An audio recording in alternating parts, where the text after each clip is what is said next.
Bonjour à tous, et bien voilà, regardez qui c'est qui est en face de moi, mon ami Dominique Brouillot. Bonjour Dominique. Salut Sylvie. Dis donc, qu'est-ce que t'as devant toi? Mais Plein de regarde un choses. petit peu.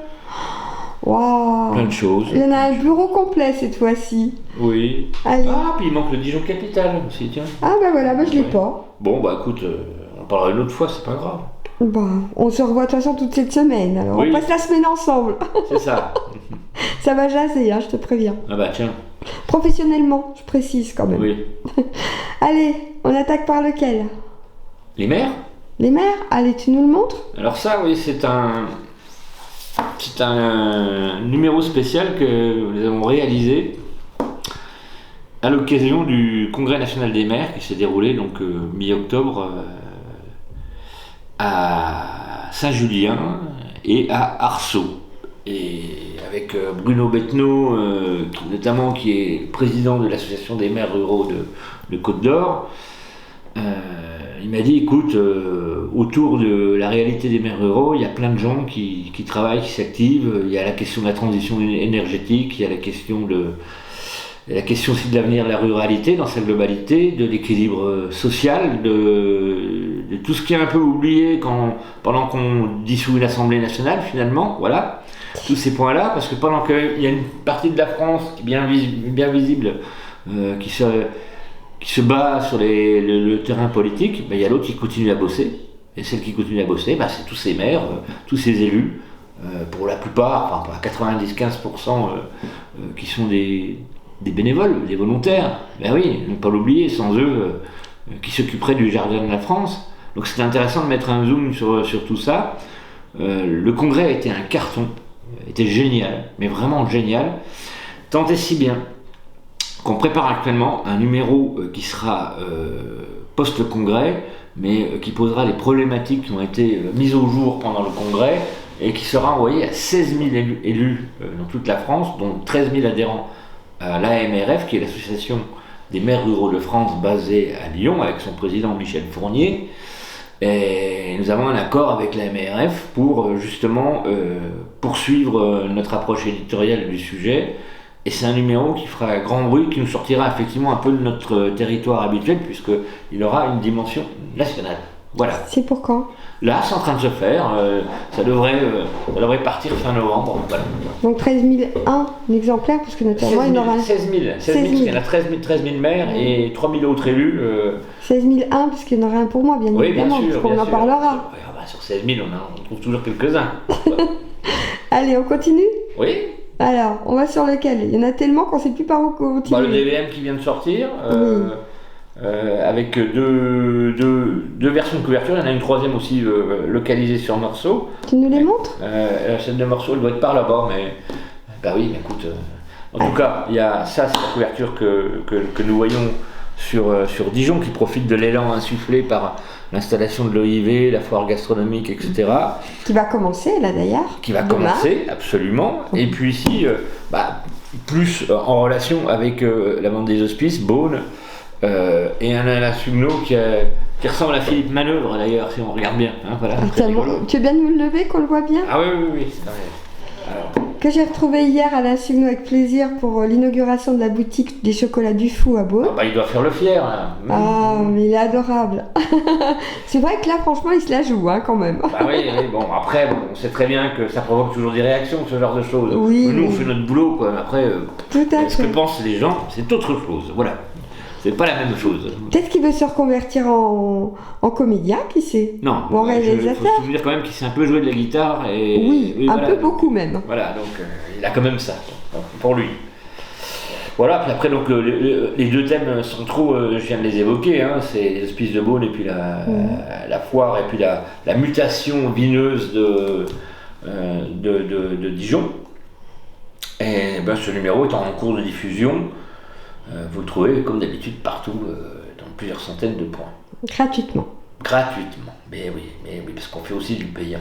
Et nous y voilà. Eh ben voilà, on va finir par le payant d'ailleurs. Alors là, c'est une des couvertures du... alors j'aime bien ce Bourgogne parce que il est plein de belles choses, et notamment moi je suis saône-et-loirien, comme ça, beaucoup le savent. Et il y a notamment une couverture sur la Saône-et-Loire qui renvoie à la résistance, à la ligne de démarcation. Et une démarcation, c'est intéressant hein, parce que ça explique plein de choses, ça explique même quelque part, mais c'est un sujet que je ne développerai pas ici, c'est le destin du vin aussi. Donc voilà. Mais il y a tout un sujet extrêmement intéressant sur la ligne de démarcation, avec des témoignages d'époque, et puis avec le recul et par les temps qui courent, qui sont un peu complexes, je trouve que ce genre de choses est plein d'enseignements.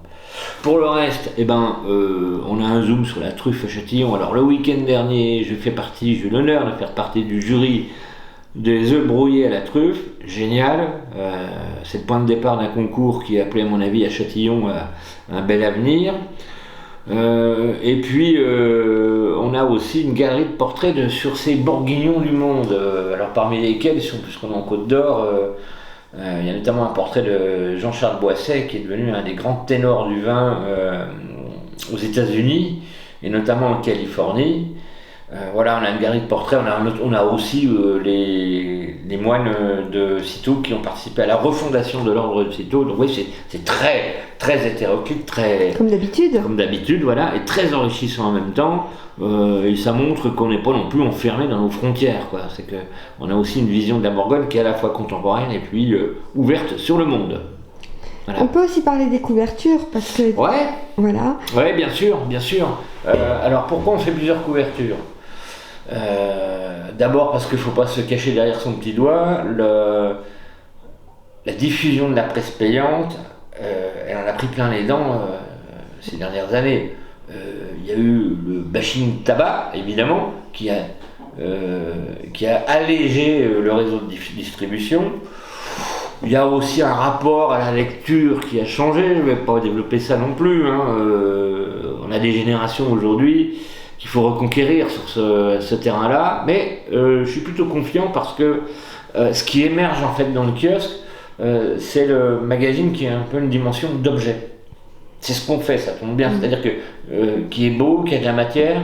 Qui est collector d'ailleurs. Collector, alors autant la presse, j'allais dire, courante, perd de son intensité, de sa présence dans les réseaux, autant on voit émerger, tous les grands noms de la presse le font, Le Monde, Libération, etc., produisent des hors-séries souvent qui sont positionnés sur le haut de gamme.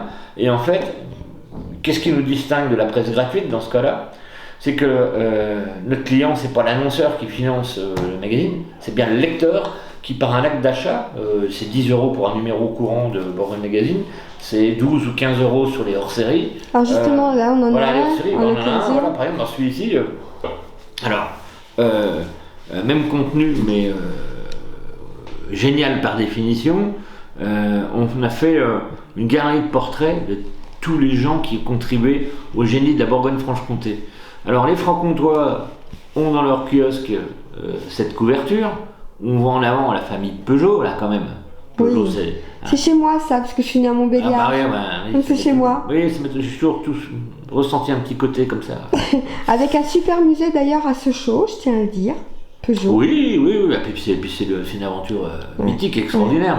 Mais pas que, il y a Japy aussi en Franche-Comté, il y a les Frères Lumière, Besançon. Où c'est que ma maman, ma tante et ma grand-mère travaillaient à monter les machines à écrire. Ouais. Aussi. Japy, oui, bien sûr. D'ailleurs, il y a un excellent film sur ce sujet, un film américain, j'ai plus le titre en tête, mais que je vous invite à regarder. Parce que moi, ma famille habite aussi à Montbouton, un tout petit pays à côté de Beaucourt, où est Japy. Ah bah, voilà. Bravo. Moi je suis bressan, donc je suis pas très loin, je suis frontalier, c'est-à-dire que je le dis toujours. Mais moi je suis au cœur, t'as remarqué là.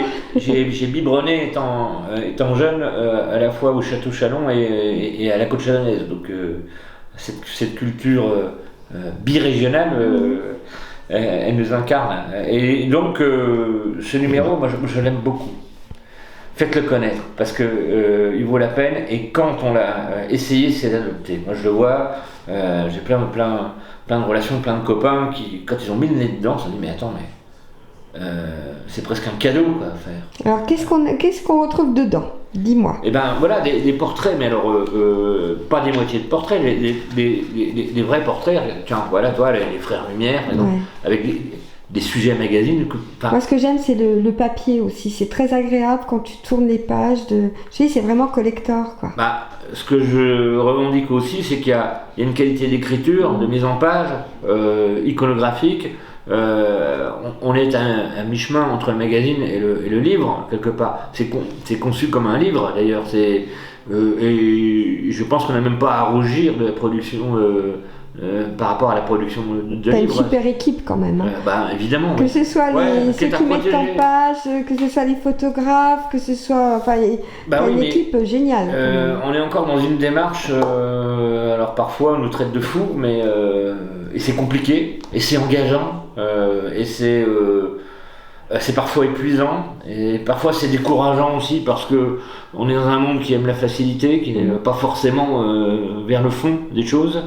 Donc faut nous soutenir, faut nous accompagner, parce que là. C'est pour ça que je suis là. J'ai un âge canonique aussi où je travaille à la transmission et à la définition d'un projet qui me survivra, parce que justement on a des talents en interne qui ne mériteraient pas que tout ça soit fragilisé et s'arrête. Donc je fais passer un message, puisqu'on approche des fêtes, c'est le moment ou jamais de souscrire à des abonnements, de les offrir.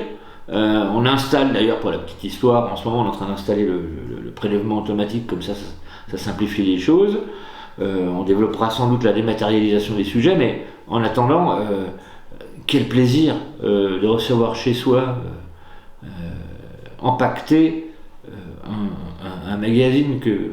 Lorsque vous avez une journée un peu harassante, le soir, vous dites « Waouh, je vais aller me plonger dans les belles histoires et dans l'histoire de la Bourgogne. » Et surtout, si vous le faites maintenant, vous aurez l'occasion, au printemps prochain, de recevoir un numéro exceptionnel, puisque nous allons célébrer nos 30 ans.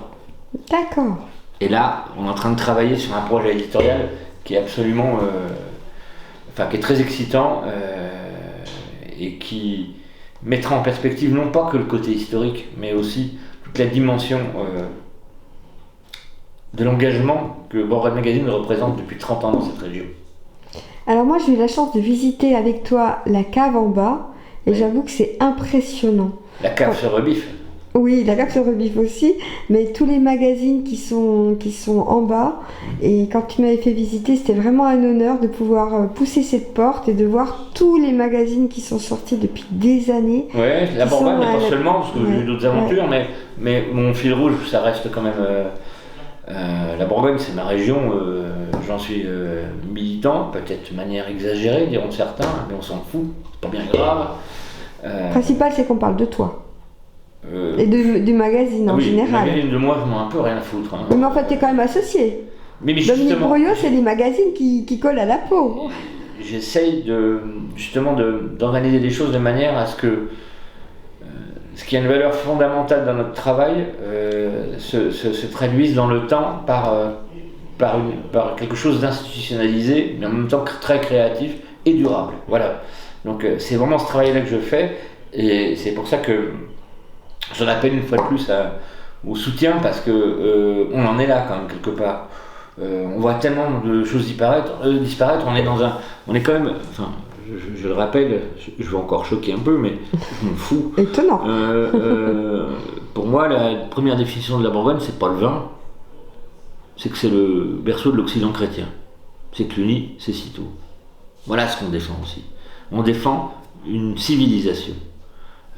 Je ne rentrerai pas dans le détail, mais on sait qu'elle est aussi quelque part ébranlée, pour ne pas dire menacée, et si on ne respecte pas cette culture qui nous habite, qui nous définit, je pense qu'on n'ira pas très loin. Ça ne veut pas dire qu'on n'est pas ouvert sur le monde, au contraire, mais se respecter soi-même, c'est le point de départ de l'ouverture d'esprit, me semble-t-il, modeste.